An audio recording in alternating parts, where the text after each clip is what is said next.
Seigneur, efface-moi et que toi seul tu paraisses. Rends-moi petite afin que toi seul ton nom seul soit glorifié en ce lieu, Jésus. Seigneur, je me tiens devant ton peuple. Conduis-moi et dirige-moi au nom puissant de Jésus. Amen. Amen. Alléluia. Amen. Que le nom du Seigneur soit glorifié. Amen. Je vais demander à quelqu'un de prendre Hébreux chapitre 12 à partir du verset 14. Je lis la parole du Seigneur. La parole de Dieu me dit: recherchez la paix avec tous et la sanctification sans laquelle personne ne verra Dieu.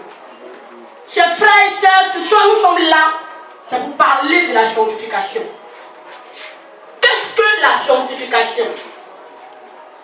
Lorsque je prends dans ma version la parole de vie, Hébreux 12, verset 14, là-bas il est écrit la sanctification, c'est mener une vie qui plaît à Dieu. C'est-à-dire se mettre entièrement à Dieu, se mettre à part pour Dieu. Cela signifie que ce n'est pas tout le monde qui est appelé à être sanctifié.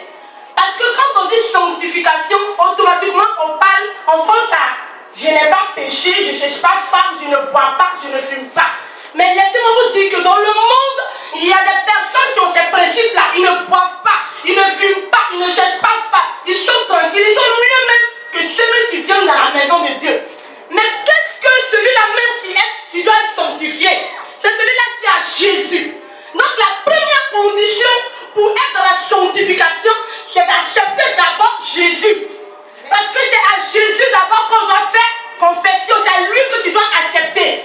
Et quand tu as accepté Jésus, tu peux maintenant remplir les conditions d'un enfant sanctifié. Amen. Sanctifié, ce n'est pas forcément rester là, ne pas pécher.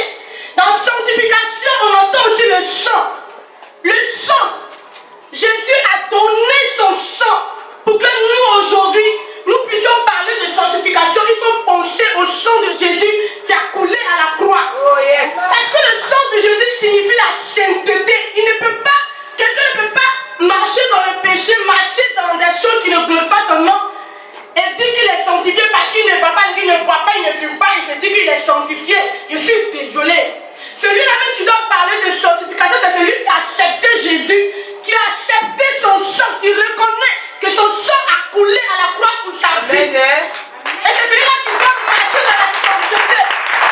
Donc ce soir, mes frères, je n'ai pas beaucoup de temps, je n'ai que 7 minutes. Je veux dire que celui-là même, qu'on appelle sanctifié, c'est celui qui se met d'abord à part. Il est à part, il plaît à Dieu, il est consacré à Dieu. Il ne marche pas dans le péché. Alléluia. Il ne marche pas dans le péché.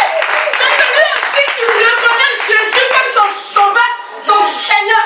Donc toi qui es ici, qui n'as pas encore accepté Jésus, ne pense pas que tu es sanctifié.